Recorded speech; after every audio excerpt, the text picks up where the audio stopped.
Hello बच्चों, कैसे हैं आप। तो आज मैं आपको कराने जा रहा हूँ कक्षा 10वीं का चैप्टर नंबर है 11।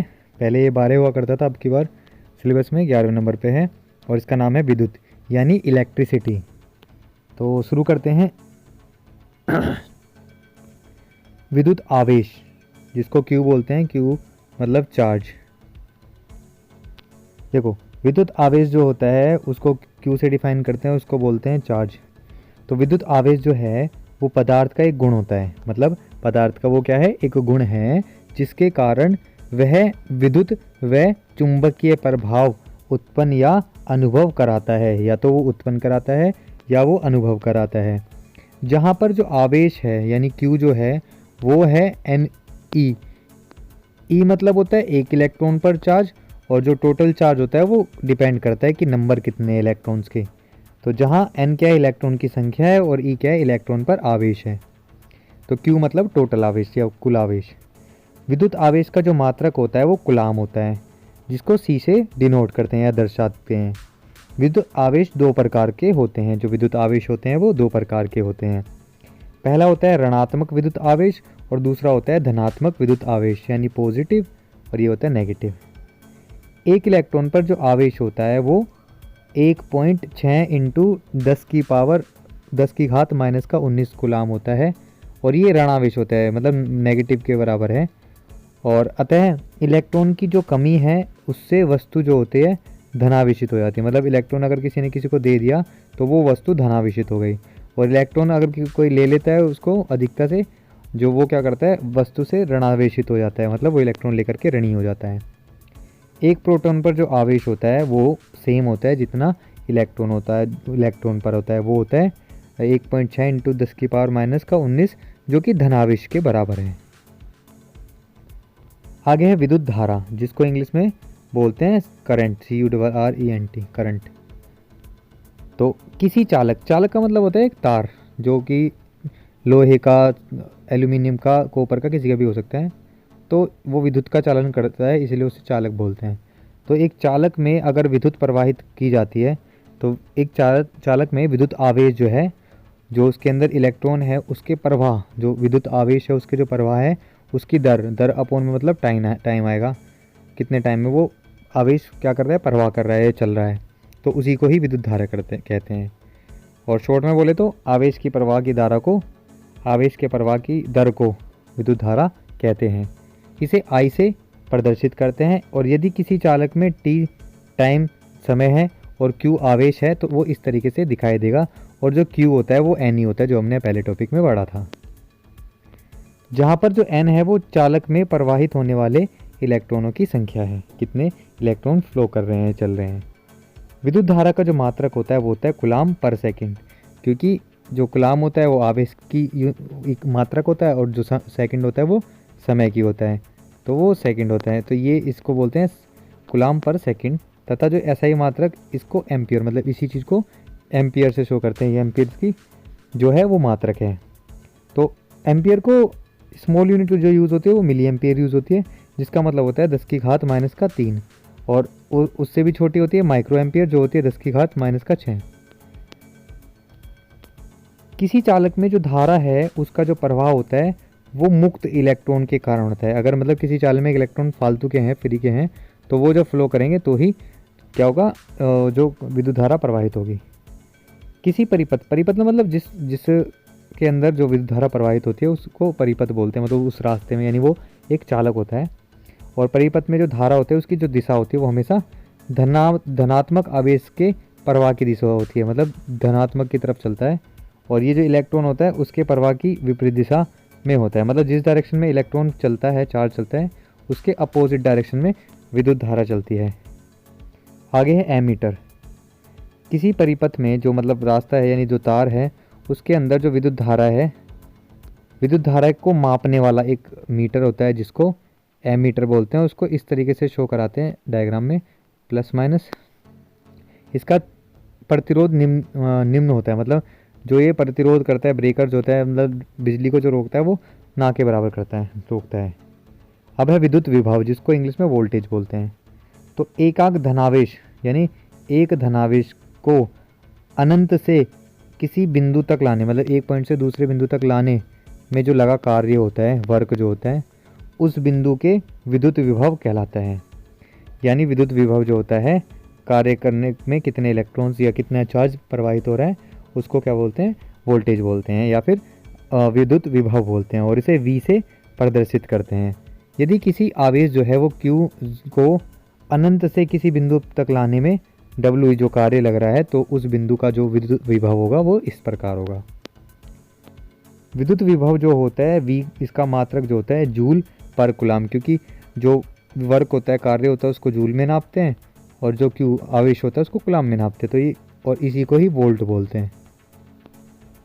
वोल्ट की परिभाषा, अब 1 वोल्ट है और 1 जूल और 1 कूलम। देखो, यदि अनंत में किसी बिंदु पर 1 कूलम आवेश है जो कि 1 कूलम है, और उसको लाने में 1 जूल कार्य यानी 1 जूल कार्य लग रहा है, तो उसी को, उस बिंदु का विद्युत विभव जो होगा वो 1 वोल्ट होगा। और इसकी जो छोटी इकाई है यानी 1 मिलीवोल्ट जो कि 10⁻³ के बराबर है, और माइक्रोवोल्ट -6 के बराबर है, और 1 किलोवोल्ट मतलब 10⁻³ और 1 मेगावोल्ट मतलब 10⁻6 होगी।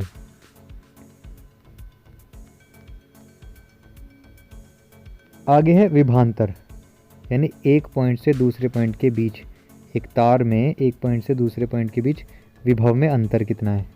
तो किसी विद्युत परिपथ में जो 2 बिंदु होते हैं, मान लो A और B, तो उनके बीच जो आवेश है वो एक बिंदु से दूसरे बिंदु तक ले जाने में कार्य कितना लग रहा है, उन बिंदुओं के बीच जो विभवांतर है वो कहलाता है, और इसे V से प्रदर्शित करते हैं। और यदि किसी चालक यानी जो तार है उसमें जो आवेश प्रवाह हो रहा है वो एक बिंदु से दूसरे बिंदु तक जाने में जो वर्क है जूल कार्य करना पड़े, तो उस बिंदु के बीच जो विभवांतर होगा वो होगा V = W/Q। विभवांतर जो है उसका जो मात्रक होता है वही जूल पर कूलम यानी वोल्ट होता है। आगे है वोल्ट मीटर। किसी परिपथ में जो विभवांतर होता है उसकी माप वोल्ट मीटर नामक उपकरण से की जाती है, और वह इस परिपथ में जो समांतर क्रम होता है उसमें लगाया जाता है। समांतर क्रम मतलब एक के बाद एक लगाया जाता है, और इसका जो प्रतिरोध होता है वो ज़्यादा होता है, उच्च होता है वोल्ट मीटर का। वोल्ट मीटर इस तरीके से होता है। अब विद्युत परिपथ मतलब रास्ता, तो विद्युत धारा के प्रवाह के बंद मार्ग को विद्युत परिपथ कहते हैं। मतलब एक पूरा जो सर्किट है जो होगा जिसमें विद्युत बह सकेगी वो बंद होना चाहिए, तो वो विद्युत परिपथ कहलाता है। प्रत्येक विद्युत जो है उसके परिपथ में विभिन्न अवयव होते हैं, चीज़ें होती हैं, जैसे विद्युत के उपकरण हो गए, स्विच हो गया, तार हो गया आदि लगे होते हैं। और किसी विद्युत परिपथ का ऐसा आरेख जो उसमें लगे उपकरणों का या धारा स्रोत के विभिन्न संबंधों को चिन्ह के द्वारा प्रदर्शित करता है उसको विद्युत परिपथ आरेख कहते हैं, सर्किट डायग्राम। और इन अवयवों का परिपथ में परिपथ आरेख के अनुसार व्यवस्थित किया जाता है। तो आगे क्या है कि कुछ विद्युत परिपथों में कुछ अवयव हैं जो जिनके प्रतीक दिए गए हैं और उनका विवरण दिया गया है। तो परिपथ में अवयव कौन से, उनका विवरण क्या है, उनके प्रतीक। तो जो विद्युत सेल होती है वो 2 बिंदुओं के बीच कांस्टेंट जो विभवांतर है, वोल्टेज है, वो प्रदान करनी होती है, और वो 1 + 1 - इस तरीके से शो होती है, जिसमें एक जो हिस्सा होगा ये बड़ा होगा और दूसरा हिस्सा छोटा होगा। अगर यही चीज़ 2 या 3 है तो इस केस में इसको हम बैटरी बोलेंगे, और 2 या 3 से अधिक जो सेल होती हैं वो श्रेणी क्रम में एक के बाद एक लग रही हैं, तो वो क्या कहते हैं, बैटरी कहलाती है।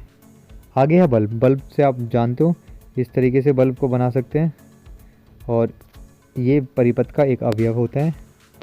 प्रतिरोध मतलब रुकावट।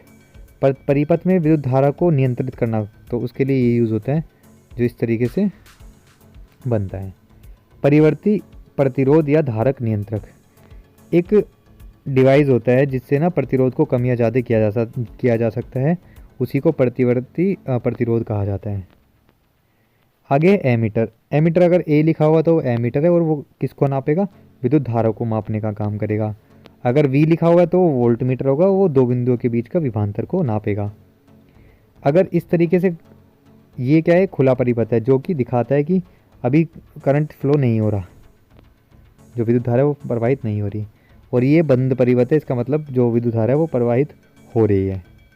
तार को जोड़ते हैं तो बोल देते हैं तार संधि, और तार को क्रॉस कर देते हैं तो बोलते हैं तार क्रॉसिंग। अगला जो टॉपिक है वो है ओम का नियम। तो ओम के नियम के अनुसार यदि किसी चालक की भौतिक अवस्थाएं, चाहे वो लंबाई हो, परिच्छेद का जो क्षेत्रफल है वो हो, चालक का जो पदार्थ है वो हो, या फिर ताप हो, अपवर्तित हो रहे, तो चालक में बहने वाली जो धारा होगी चालक के सिरों में विभवांतर जो होगा उसके अनुक्रमानुपात होगा। मतलब ये सारी चीज़ें अगर कांस्टेंट रहेंगी, चेंज नहीं होंगी, परिवर्तित नहीं होंगी, तो जो V होगा, करंट जो वो विभवांतर होगा वो विद्युत धारा के समान हो, मतलब उसके अनुक्रमानुपाती का मतलब अगर विद्युत धारा को बढ़ाएंगे तो करंट भी बढ़ेगा, विद्युत धारा को बढ़ाएंगे तो वोल्टेज भी बढ़ेगी। तो यदि किसी चालक के सिरों पर लगाया विभवांतर उसमें बहने वाली धारा हो तो इस तरीके से उसको शो कराते हैं। तो I इज़ डायरेक्टली प्रोपोर्शनल, यानी अनुक्रमानुपाती V के। तो इस तरीके से लिखते हैं, चाहे इसके कोई भी लिख दो, I इसको इंग्लिश में बोलते हैं इनवर्स डायरेक्टली प्रोपोर्शनल।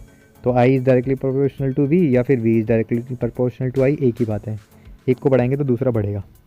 अथवा जो V है, अगर V को लें तो वो है RI, अथवा जो I है वो V/R है, और जहाँ पे R जो है कांस्टेंट वैल्यू है।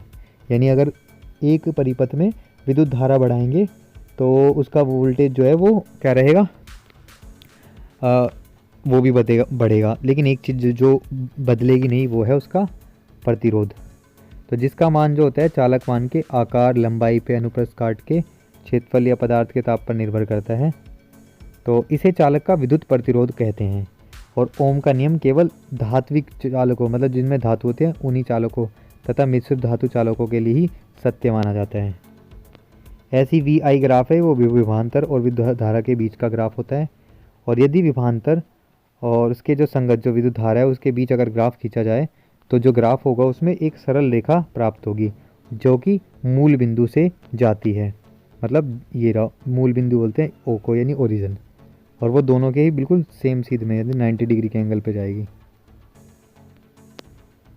आगे है विद्युत प्रतिरोध। तो जो किसी चालक का ये गुण होता है जिसके कारण वह विद्युत धारा के प्रवाह का विरोध करता है, और जो चालक है वो प्रतिरोध अथवा विद्युत प्रतिरोध कहलाता है। इसे R से व्यक्त करते हैं। तो जो प्रतिरोध है वो विभवांतर अपन विद्युत धारा कहलाता है, अर्थात जो प्रतिरोध है उसका जो मात्रक होता है वोल्ट पर एम्पियर होता है, और इसको ओम भी कहते हैं। 1 मेगा जो ओम होता है वो 10 की पावर 6 होता है, और 1 माइक्रो ओम जो होता है 10 की पावर -6 होता है। किसी चालक का जो प्रतिरोध होता है उसकी लंबाई, क्षेत्रफल, ताप व चालक के पदार्थ पर निर्भर करता है, तथा जो ताप होता है उस पर जो लंबाई है वो बढ़ाने पर प्रतिरोध बढ़ता है, जबकि क्षेत्रफल बढ़ाने पर प्रतिरोध क्या होता है, घट जाता है। प्रतिरोधों को प्रभावित करने वाले कारक क्या हैं? विद्युत जो प्रतिरोध है वो निम्न कारकों पर निर्भर करता है कि लंबाई, किसी भी चालक या तार का जो प्रतिरोध होता है वो R जो है वो चालक की लंबाई के अनुक्रमानुपाती होते हैं। मतलब अगर हम लंबाई बढ़ाएंगे किसी तार की तो उसका प्रतिरोध भी बढ़ेगा। अतः हम कह सकते हैं कि किसी चालक की लंबाई वृद्धि होने पर चालक की प्रतिरोध में भी वृद्धि होगी। आगे उसका क्षेत्रफल। यदि किसी चालक का तार का विद्युत जो प्रतिरोध है चालक के अनुप्रस्थ काट जो चालक होता है उसका जो क्षेत्रफल, ये जो काट है उसका अगर क्षेत्रफल और बढ़ा दिया या घटा दिया तो वो प्रतिरोध कम होगा। अगर हम जो एरिया या जो क्षेत्रफल अगर बढ़ाते हैं तो उसको बोलते हैं व्युत्क्रमानुपाती, यानी इसका उल्टा, जो काम हम करेंगे उसका उल्टा। तो प्रतिरोध बढ़ाएंगे या एरिया घटाएंगे तो प्रतिरोध बढ़ेगा, एरिया बढ़ाएंगे तो प्रतिरोध घटेगा। अतः हम कह सकते हैं कि किसी जो चालक है उसकी अनुप्रस्थ काट के जो क्षेत्रफल है, मतलब तार को हम काट करके जो इसका ये क्षेत्रफल होता है अगर इसको बढ़ा या घटा दें तो वो डिपेंड करता है उसके प्रतिरोध पर। प्रतिरोध बढ़ेगा, घटे, मतलब क्षेत्रफल बढ़ाएंगे तो प्रतिरोध घटेगा। तो यदि यही कारण है कि मोटे जो तार होते हैं उसमें प्रतिरोध कम और पतले तार में प्रतिरोध अधिक या ज़्यादा होता है। पदार्थ जो है उसकी जो प्रकृति होती है, यदि समान लंबाई व समान अनुप्रस्थ काट के क्षेत्रफल के तारों से भिन्न भिन्न पदार्थों द्वारा निर्मितियाँ बनती है, और तो दोनों जो चालक होते हैं उनके तार का जो प्रतिरोध होता है वो भी भिन्न भिन्न होगा, यानी भिन्न भिन्न जो तार होंगे उनका चालक भी भिन्न भिन्न होगा। आगे लिखा है विशिष्ट प्रतिरोध या फिर प्रतिरोधकता, जिसको इंग्लिश में इस तरीके से रेजिस्टिविटी बोलते हैं। तो किसी चालक का जो प्रतिरोध R होता है उसकी लंबाई के अनुक्रमानुपाती होती है। मतलब वो बढ़ाएंगे तो उसकी जो लंबाई बढ़ाएंगे तो वो घटेगा, लंबाई बढ़ाएंगे तो प्रतिरोध बढ़ेगा, और क्षेत्रफल बढ़ाएंगे तो वो प्रतिरोध कम होगा। तो ये दोनों ही चीज़ों को जोड़ने के बाद जो एक बनेगा वो होगा R directly proportional to L upon A, और जो इसको इक्वल करेंगे तो एक वैल्यू कांस्टेंट रहेगी जो कि है म्यू। इसको पी जो बना हुआ है ये इसको म्यू बोलते हैं इस तरीके से। और यहाँ पे एल की वैल्यू जो होती है वो आर इंटू जो आर जो ये जो प्रतिरोधकता होगी वो आर ए अपॉन एल के बराबर होगी, जहाँ पे पी क्या है, एक कांस्टेंट वैल्यू है, नियतांक है जिसका जो मान होता है केवल चालक जो तार होता है इसके पदार्थों पर निर्भर करता है कि वो किस पदार्थ का है, और इसके पदार्थ के जो विशिष्ट प्रतिरोध जो होता है अथवा विशिष्ट प्रतिरोधकता कहलाती है। यदि लंबाई हम 1 मीटर लें यानी एरिया उसका 1 मीटर स्क्वायर होगा, तब जो प्रतिरोधकता होगी वो R ohm into metre square यानी मीटर यानी आर ओम मीटर होगी। अतः किसी चालक के जो पदार्थ है उसका जो विशिष्ट प्रतिरोध है वो उस पदार्थ के 1 मीटर लंबे या 1 मीटर स्क्वायर अनुप्रस्थ काट के जो क्षेत्रफल है वाले तार के विद्युत प्रतिरोधक जो है उसके बराबर होता है, और विशिष्ट जो प्रतिरोध यानी प्रतिरोधक जो होता है उसका मात्रक होता है ओम मीटर या फिर ओम सेंटीमीटर। आगे है प्रतिरोधों का संयोजन। अगर 2 या 2 से अधिक प्रतिरोध जोड़ते हैं तो किस तरीके से हम संयोजित करते हैं। तो संयोजन के जो प्रकार है वो 2 होते हैं। एक होता है श्रेणी क्रम यानी एक के बाद एक लगाना, तो इसका जो टोटल जो प्रतिरोध होगा वो R1 plus R2 plus R3 यानी प्रतिरोध 1 प्रतिरोध 2 प्रतिरोध 3 होगा। अगर हम समांतर क्रम में जोड़ें उन्हें तो इस तरीके से अलग अलग जोड़ते हैं मतलब, और उसका जो टोटल जो प्रतिरोध होगा समांतर में वो 1/R1 plus 1/R2 plus 1/R3 होगा। दैनिक जीवन में समांतर क्रम संयोजन की उपयोगिता। समांतर क्रम जो संयोजन है उसका दैनिक जीवन में बहुत अधिक लाभ है, क्योंकि घरों अथवा कार्यालयों में जो विद्युत परिपथ है उसका प्रतिरोध अलग होता है तथा उनके जो विभिन्न मान होते हैं उनकी धारा या प्रचलन जो चलने है उसके लिए चाहिए। तो समांतर क्रम जो होता है वो संयोजन में परिणामी जो प्रतिरोध होता है उसका मान क्या होता है, कम होता है। अतः उनके जो आवश्यकता के अनुसार धारा के मान का वितरण हो जाता है, मतलब धारा बढ़ जाती है। आगे है विद्युत ऊर्जा, इलेक्ट्रिक एनर्जी। तो किसी चालक में विद्युत आवेश प्रवाहित होने के कारण जो ऊर्जा व्यय यानी खर्च होती है उसे विद्युत ऊर्जा कहते हैं। और विद्युत ऊर्जा जो है W विभवांतर इंटू आवेश इस तरीके से होता है, V = W इंटू Q। किसी चालक में कुछ सेकंड में जो ऊर्जा व्यय हुई है वो होती है W = VIT। और यदि किसी चालक में प्रतिरोध ओम है तो व्यय विद्युत ऊर्जा जो होगी वो W = I² RT होगी। आगे है विद्युत धारा का ऊष्मीय प्रभाव यानी हीटिंग इफेक्ट। तो विद्युत धारा जो है उसके प्रवाह से किसी चालक तार में ताप जो है वो बढ़ना या घटना विद्युत धारा का ऊष्मीय प्रभाव कहलाता है। इसे जूल का ऊष्मीय प्रभाव भी कहते हैं। इस नियम के अनुसार जो प्रतिरोध होता है उसमें जो उत्पन्न ऊष्मा होती है वो प्रतिरोध में प्रवाहित होने वाली धारा के वर्ग के समान होती है। दूसरी चीज़ प्रतिरोध का समानुपाती होती है, जो R होगा I होगा, और उस समय जो समानुपाती होता है समय भी मतलब उस पर जो समय होता है समानुपाती होता है, और जिस समय के लिए विद्युत धारा प्रतिरोध में प्रवाहित होती है। तो जो विद्युत ऊर्जा है उसके विभिन्न रूपों में सूत्र निर्मित ऐसे निम्नलिखित है इस तरीके से, H = हीट = I² RT, या फिर I और R जो होता है वो V के समान होता है, IR जो होता है V के समान होता है, तो VIT हो जाएगा, और या फिर V² T/R। ये भी फॉर्मूला है, कोई सा भी फॉर्मूला यूज़ होता है, डिपेंड करता है क्वेश्चन क्या पूछा है। धारा के ऊष्मीय प्रभाव का जो उपयोग है वो विद्युत बल्ब व विद्युत में किया जाता है। आगे है इलेक्ट्रॉन वोल्ट। जब कोई इलेक्ट्रॉन या एक वोल्ट के विभवांतर द्वारा त्वरित होता है चलाया जाता है तो उसके द्वारा जो ऊर्जा अर्जित की जाती है वो 1 इलेक्ट्रॉन वोल्ट कहलाती है। 1 इलेक्ट्रॉन वोल्ट = 1.6 × 10⁻19 जूल होती है माइनस का। विद्युत सामर्थ्य यानी विद्युत शक्ति यानी पावर।